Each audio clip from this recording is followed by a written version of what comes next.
આજે તારીખ 26/5/2025 સોમવારે પાલનપુર જનતાનગર ટેકરા ઉપર મસ્જિદ પાસે તેમજ જનતાનગર ટેકરા ઉપર પટણીવાસ મોટા મંદિર પાસે ભૂગર્ભનું ગંદુ પાણી લોકોના ઘરમાં ઘૂસતા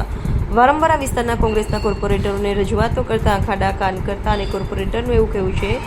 કે ભાજપના નગરપાલિકાના લોકો અમારું કામ કરતા નથી તેમ કહી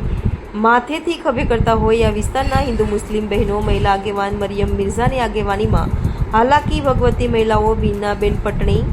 આશાબેન પટણી, કોકિલાબેન પટણી, રેખાબેન પટણી, અનિતાબેન પટણી, કપિલાબેન પટણી, રિઝવાનબેન,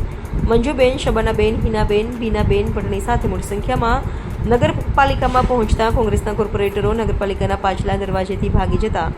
મહિલાઓએ કોંગ્રેસ ભાજપ હાય હાયના નારા લગાવતા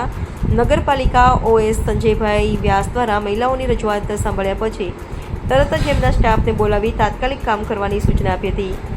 આ હલ્લાબોલમાં પાલનપુર શહેર AIMIMના પ્રમુખ મહેમૂદભાઈ શેખ, તૈયબ મેમણ, આફતાબ સિંધી, મોહસિન નાગોરી, યુસુફભાઈ સિંધી, મોઇન સિંધી, ઇસ્માઇલભાઈ ધોબી,